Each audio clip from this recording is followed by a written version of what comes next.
Thank you very much. And then the second question, again about Iran, but this time in the context of statements by Western politicians,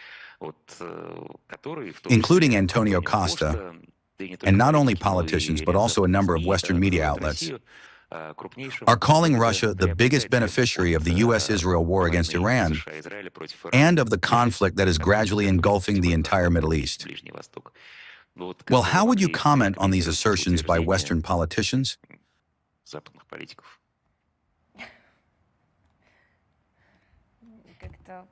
Let me just clarify right now so I can quote exactly.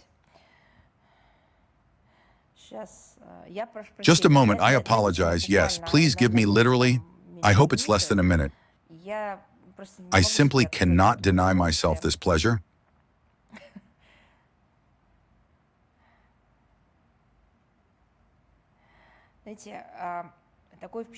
You know, I get the impression that I've found the quote, well, just to be as precise as possible.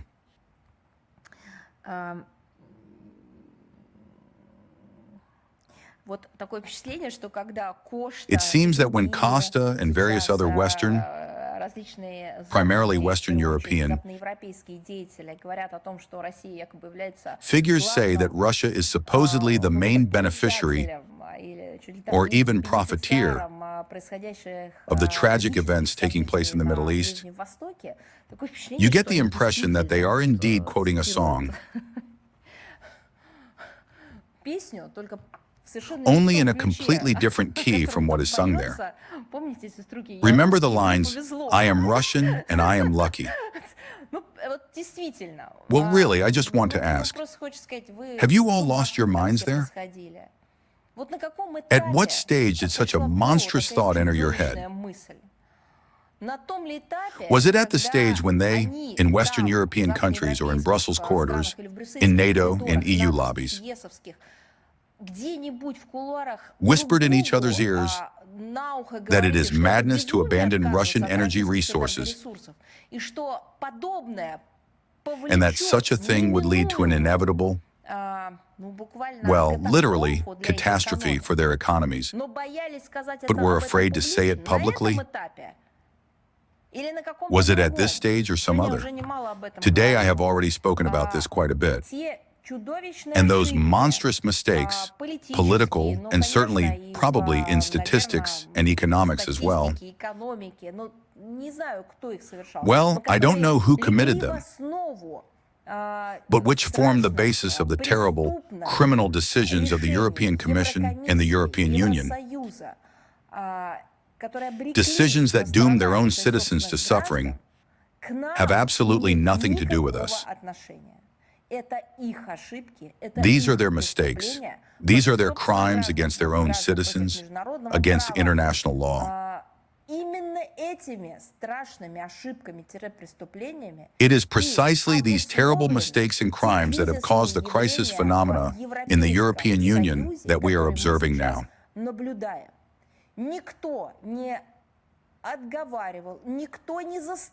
No one discouraged or forced the European Union countries to abandon Russian energy resources, except for one country. The United States of America, for example, under various leaders in the White House, pursued exactly this idea. No one else influenced the European Union in any way. I cannot say anything about Britain. I don't know anything on that account. I am guided by public statements and concrete practical steps. It was Washington that forced the European Union in 2014 to adopt anti-Russian sanctions, although America itself did not adopt them, and then to abandon Russian energy resources in favor of American liquefied gas. Then after 2022, it was Washington that threatened to destroy the Nord Stream project, not on its own soil, but on the European continent, and it was subsequently destroyed. Therefore, the European Union, so to speak, should blame all their problems not on Russia, not on China, as they now like to do,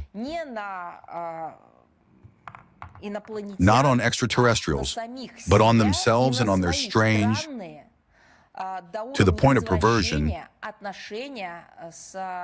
relations with their overseas curators, fellow members of NATO in their strange association.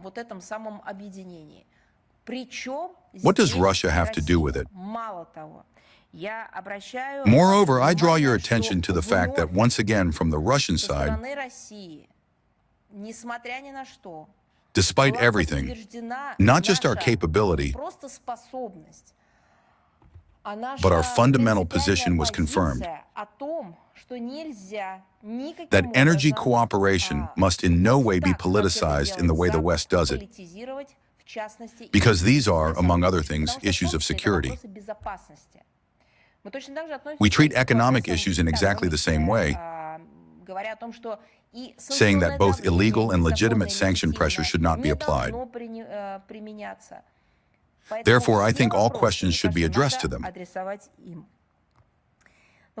Well, of course, this is another vivid demonstration of the fact that the European Union leadership, in its anti-Russian fever, considers any of its actions and assessments primarily through the prism of inflicting damage on the Russian Federation. It reaches the point of outright absurdity. Even in the context of the aggression of the U.S. and Israel against Iran, where is Russia in all of this? The head of the European Council is primarily concerned not with the risk of destabilizing the situation in the region, but with the probability of growth in Russia's income from the export of hydrocarbon raw materials, taking into account the current market conditions, considering and perhaps not considering the factors of the European Union. Of course, it is necessary that they consider it in the full entirety of the decisions they have made. At the same time, Euro bureaucrats are obviously trying to absolve themselves of responsibility for the failures, the terrible failures, in foreign and domestic policy. They habitually blame their own, as I already said, systemic mistakes. Well, essentially, crimes. These are no longer just miscalculations. These are criminal mistakes on a mythical external enemy, of course, in the context of Russia. Although, as I say, now they have also started dragging China into it. As for energy prices, the current destabilization of the situation in the Middle East has caused them to skyrocket. But if the European Union had listened to the proposals of the Russian Federation, remember how much Russian President Vladimir Putin, at all possible forums, formats, and conferences, spoke about concluding long-term, stable agreements at fixed prices. If, of course, they had done all this, they would not be suffering now, or would be suffering to a lesser extent. I think they would not have suffered at all, and on the contrary, they would have only gained. Now they have what they have. According to media data, over the past week, global oil prices have risen by more than 30%. In Europe, the rise in gas prices since the start of the conflict has already amounted, according to various estimates, from 60% to 100% and higher. It is obvious that the imbalance of global energy markets is fraught with serious negative consequences for the entire world economy and is disastrous for Brussels, which has castrated itself. No one pushed them, I repeat. Yes, Washington did, but they made the decision themselves. It's important to remember that the current situation, I want to emphasize again, in the field of energy security in the European Union is, first and foremost, the result of the short-sighted, vassal-like, stupid policy, please choose for yourselves whichever term you prefer, of the Western European leaders themselves, including the forced abandonment of Russian hydrocarbons and the mindless obsession with this very green agenda.